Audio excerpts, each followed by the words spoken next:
स्वागत है भाई आप सभी का आपके अपने यूट्यूब चैनल एडू पटना पे।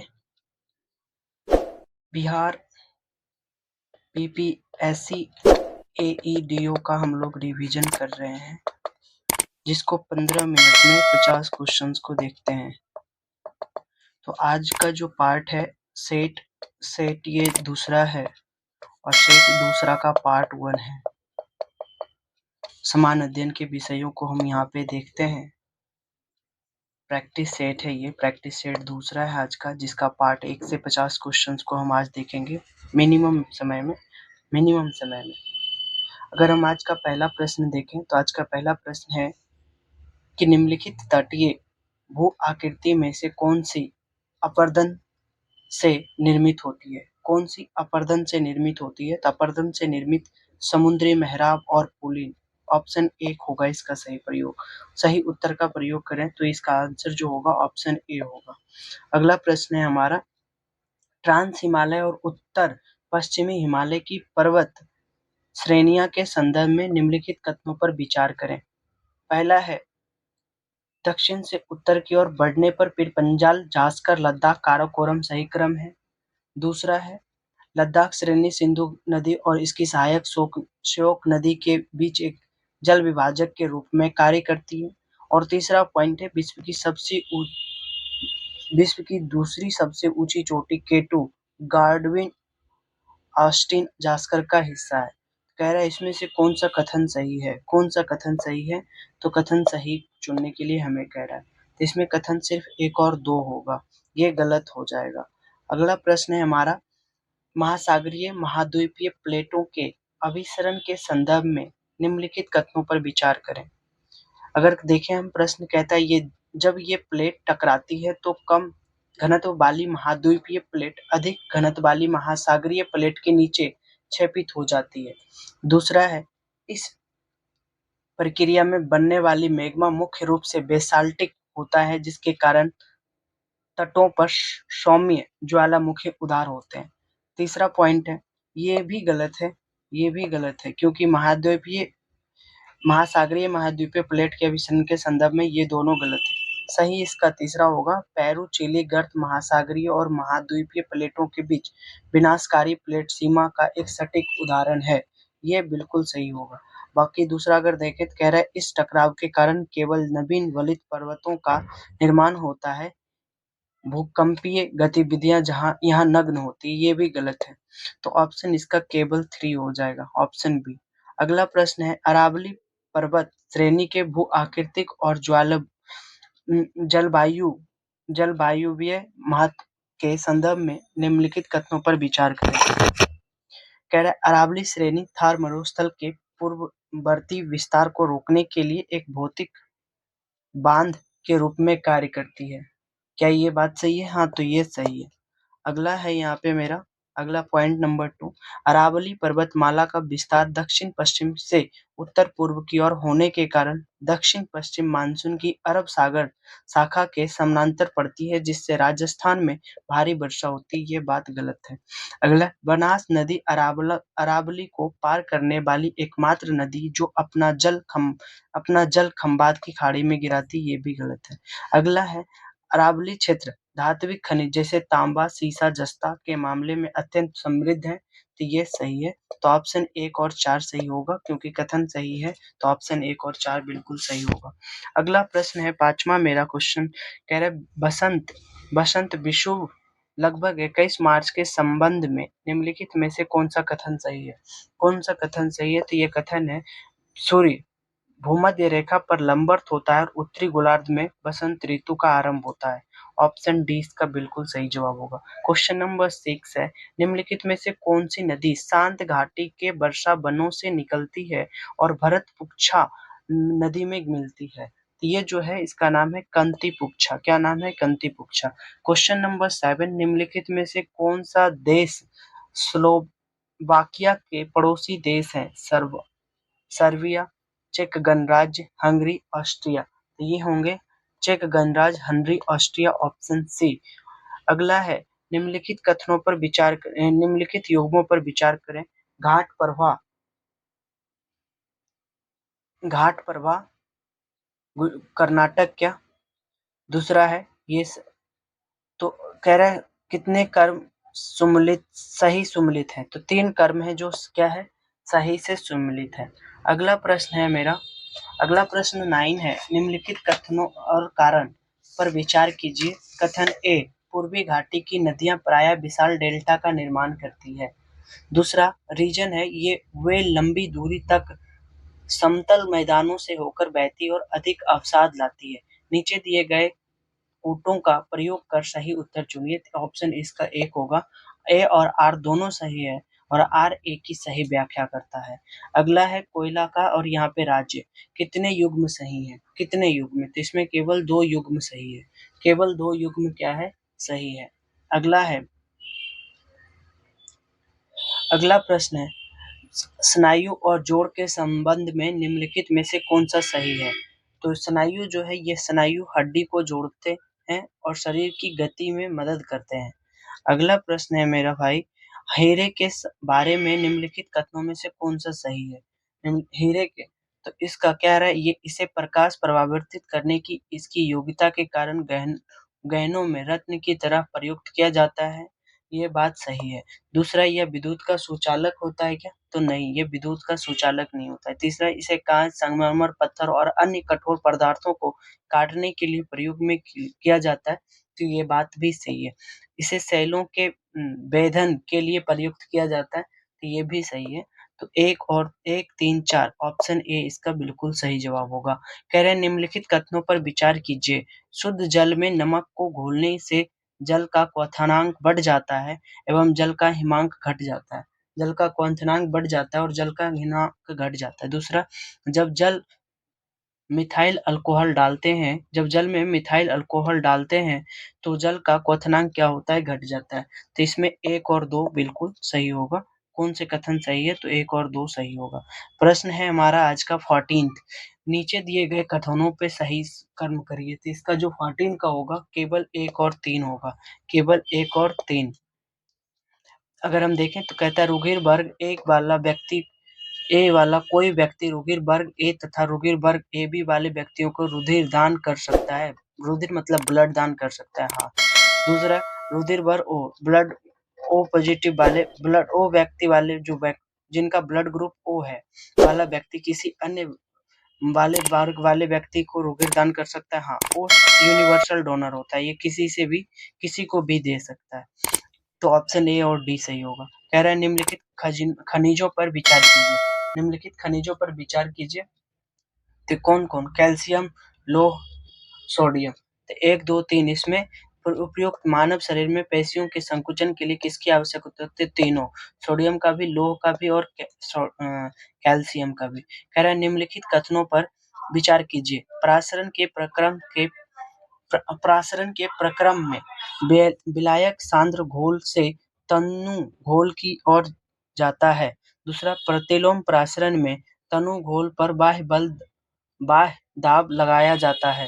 तो कह रहा है इसमें कौन सा सही होगा, तो इसका ना तो 1 होगा और ना ही 2 होगा। अगला है, काले रंग के तार का विस्तार उपकरण में मुख्य कार्य करता है। काले रंग के तार का विद्युत उपकरण में मुख्य कार्य करता है। क्या कार्य करता है काले रंग का तार, ये न्यूट्रल के माध्यम से विद्युत लौटाना इसका मुख्य कार्य। अगला प्रश्न है हमारा, कार्बन डाइऑक्साइड के संबंध में निम्नलिखित कथनों पर में से कौन सा कथन सही है। चूने पर जल की प्रक्रिया द्वारा इसका बृहद पैमाने पर उत्पादन होता है। दूसरा, ठोस अवस्था में इसका प्रतिशत के रूप में प्रयोग होता है। तो ये केवल 2 सही है, केवल 2 सही।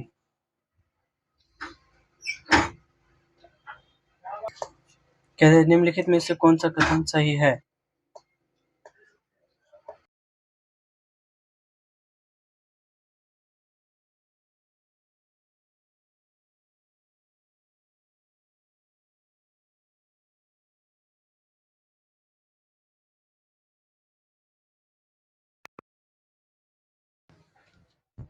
अगला प्रश्न, निम्नलिखित कथनों पर विचार कीजिए। कथन एक, लोहे का एक गोला पारे पर तैरता है किंतु पानी में डूब जाता है।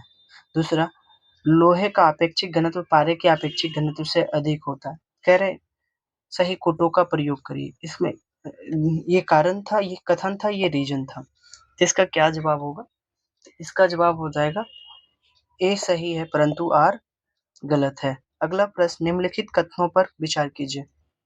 रासायनिक अभिक्रिया में अक्रिय वातावरण देने के लिए नाइट्रोजन गैस का प्रयोग किया जाता है। दूसरा कारण, साधारण तापमान पर नाइट्रोजन गैस की रासायनिक अभिक्रियाशील बहुत ही कम होती है। तो इसका होगा ए और आर दोनों सही है परंतु आर और ए का सही स्पष्टीकरण है। परंपरागत कर्णपाली छेदन प्रक्रम, कान छेदने में खून नहीं बहता, इसका कारण क्या है? कभी-कभी लोग कान छेदाते हैं तो खून नहीं बहता, इसका कारण है पर्णपाली में पाई जाने वाली उपस्थिति में शरीर के अन्य भागों की तुलना बहुत कम खून की आपूर्ति होती है, मतलब कान वाले पोर्शन में बहुत कम खून पाया जाता है। निम्नलिखित में से कौन से अर्धचालक हैं? कौन से अर्धचालक हैं? तो अर्धचालक हैं एक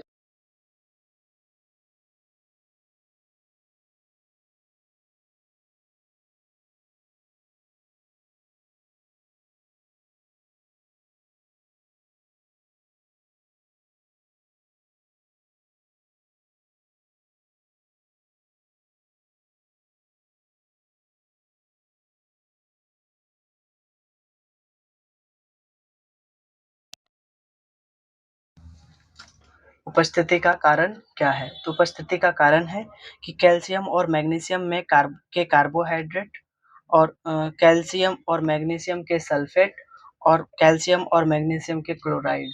1, 2, 3 इसमें तीनों सही है। 1, 2, 3 तीनों सही है। कह रहे हैं निम्नलिखित में से कौन-कौन से मधुमेह से संबंधित है जो पौधों का एक सामान्य रोग है? पौधों का एक सामान्य रोग है। तो यह है 1 और 3। इसका सही जवाब होगा 1, 3। रक्त में शर्करा का उच्च स्तर और दूसरा है रक्त में इंसुलिन की निम्न मात्रा, ये कारण है। तो कौन सा चयन होगा? अगला है अम्ल वर्षा में निम्नलिखित में कौन-कौन से अम्ल मुख्य रूप से उपस्थित होते हैं? तो अम्ल वर्षा में जो उपस्थित होता है नाइट्रिक अम्ल और सल्फ्यूरिक अम्ल, ये दोनों उपस्थित होता है। नाइट्रिक अम्ल और सल्फ्यूरिक अम्ल। कह रहे हैं निम्नलिखित कथनों पर विचार कीजिए। निम्नलिखित कथनों पर विचार कीजिए तो ये कौन सा उपकरण सही है? तो इसका आंसर सी होगा। वायुमंडल की उपस्थिति में प्रकाश का परिकर्णन नहीं होगा और आकाश कृष्ण काला दिखेगा। कैसा दिखेगा? काला दिखेगा। अगला है आयोडीन युक्त लवण क्या है? आयोडीन युक्त लवण क्या है? तो यह एक पोटेशियम आयोडाइड और साधारण नमक का मिश्रण है। पोटेशियम आयोडाइड और साधारण नमक का मिश्रण है। अगला प्रश्न है मेरा, निम्नलिखित ध्वनि तरंगे से संबंधित निम्नलिखित कथनों पर से कौन सा कथन सही है? कौन सा कथन सही है? तो कथन इसका सही जवाब हो जाएगा केवल कथन एक सही है। केवल कथन एक सही है।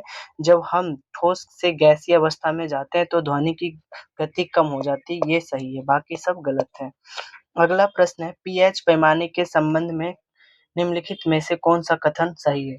पीएच पैमाने में इसका संबंध में कौन सा कथन सही है? सही कोटों का उपयोग करें। ऑप्शन एक सही है। यह एक लघुगणकीय पैमाना है। दूसरा पैमाना 0 से 14 तक सीमित है क्योंकि पानी का आयनिक गुणनफल लगभग 10⁻14 हो जाता है। पीएच का मान जितना कम होगा विलयन की अम्लता उतनी ही ज्यादा होगी। अगला, स्वदेशी आंदोलन के परिणाम स्वरूप क्या परिवर्तन हुए? स्वदेशी आंदोलन के परिणाम स्वरूप क्या परिवर्तन हुए? तो इसमें से सभी परिवर्तन हुए थे। अनेक कपड़े मिले, साबुन और माचिस के कारखाने, हैंडलूम के उद्योग तथा राष्ट्रीय बैंक और बीमा कंपनियां खुली। राष्ट्रवादी काव्य गद्य और पत्रकारिता का विकास हुआ। 15 अगस्त 1906 को एक राष्ट्रीय शिक्षा परिषद की स्थापना की गई और इसमें से क्या हो जाएंगे? सभी हो जाएगा। गांधी इरविन समझौते के संदर्भ में कौन सा कथन असत्य है?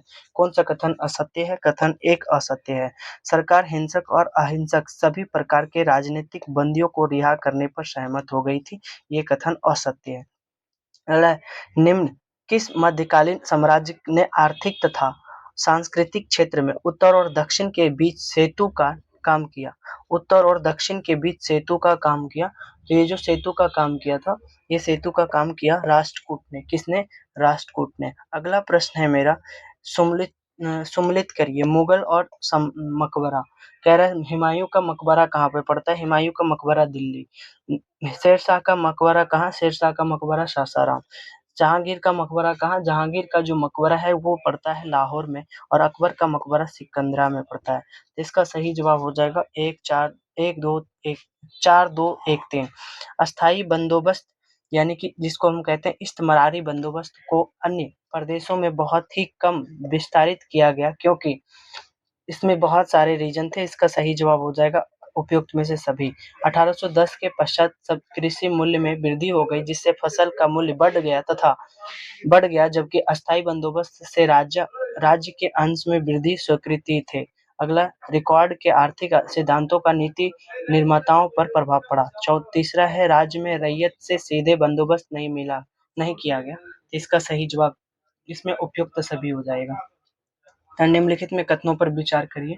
तो इसका सही जवाब होगा 1 और 2। तिलक एवं एनी बेसेंट प्रयासों से कांग्रेस के लखनऊ अधिवेशन में नरम दल और गरम दल की राष्ट्रीय समझौते में काफी मदद मिली। बात सही है। दूसरा, उदारवादी नेता फिरोज शाह मेहता की मृत्यु हो जाने से कांग्रेस के दोनों दलों में एकता का मार्ग प्रशस्त हुआ। तो ये भी सही है। तो ऑप्शन इसका क्या हो जाएगा? सी। अगला है बन्नी हट्टी की लड़ाई इतिहास में निम्नलिखित में से किस कारण से जानी जाती है? जो बन्नी हट्टी की लड़ाई हुई थी, बन्नी हट्टी की लड़ाई, यह बन्नी हट्टी की लड़ाई में विजयनगर साम्राज्य का विघटन का प्रमुख कारण था, इसलिए इसे जानी जाती है विजयनगर साम्राज्य के विघटन का प्रमुख कारण। अगला, अलाउद्दीन खिलजी के द्वारा बाजार नियंत्रण की नीति को लागू करने का मुख्य उद्देश्य क्या था? तो इसका मुख्य उद्देश्य था विशाल सेना तैयार करना। क्या करना? विशाल सेना तैयार करना इसका मुख्य उद्देश्य था। अगला प्रश्न है मेरा, ब्राह्मणों पर जजिया कर लगाने वाला प्रथम मुसलमान शासक कौन था? ब्राह्मणों पर जजिया कर लगाने वाला जो प्रथम मुसलमान था वह कौन था? तो वो थे फिरोज शाह तुगलक। कौन थे? फिरोज शाह तुगलक। कह रहा 18वीं शताब्दी में भारत में लड़े गए निम्नलिखित प्रमुख युद्धों पर विचार करिए। प्रमुख युद्धों पर विचार करिए। तो कह रहा प्लासी का युद्ध, बक्सर का युद्ध, अकबर का युद्ध, बांडीवास का युद्ध। तो इसका होगा CADB। मैजिक लालटेन व्याख्यान तमिलनाडु में जनता के बीच निम्नलिखित में से किस घटना के दौरान राजनीतिक चेतना उत्पन्न करने का एक लोकप्रिय तरीका था?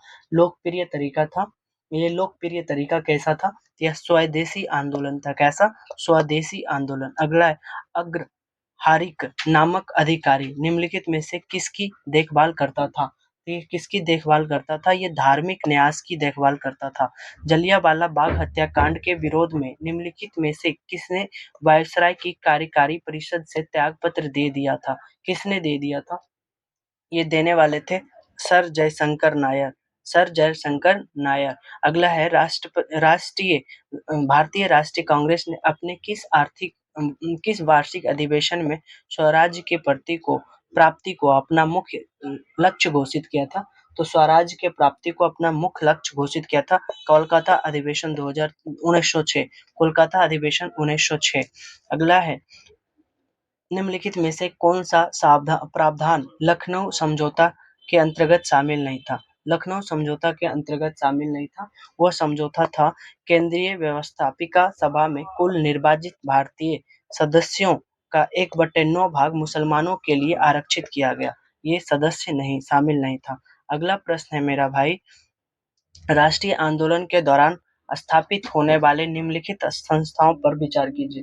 निम्नलिखित संस्थाओं पे क्या कीजिए? विचार कीजिए। इसका सही जवाब क्या होगा? इसका सही जवाब हो जाएगा 4-1-2-3।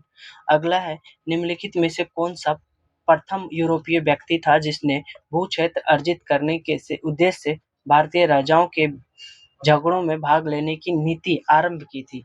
तो ये हो जाएगा डुप्ले। कौन हो जाएगा? डुप्ले।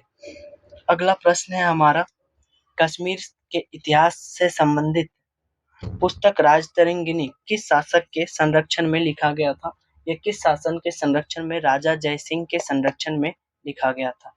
अगला, भारत के सांस्कृतिक इतिहास के संदर्भ में पंचायतन शब्द किससे निर्दिष्ट करता है? पंचायतन शब्द किससे निर्दिष्ट करता है? ये मंदिर रचना शैली से। अगला, मुसलमान यदि खुश एवं संतुष्ट है। अगला आज के लास्ट प्रश्न है, मुसलमान यदि खुश और संतुष्ट है तो भारत में ब्रिटिश शक्ति का बेहतर बचाव होगा। यह कथन किसका है? यह कथन किसका है? यह कथन है डब्ल्यू हंटर का। तो इतना ही के लिए, आज के लिए बस इतना ही। Thank you for watching my video. अगर हमारे चैनल से कोई लोग नए जुड़े हैं तो हमारे चैनल को सब्सक्राइब कर दें। फिर हम आपके साथ अगले वीडियो में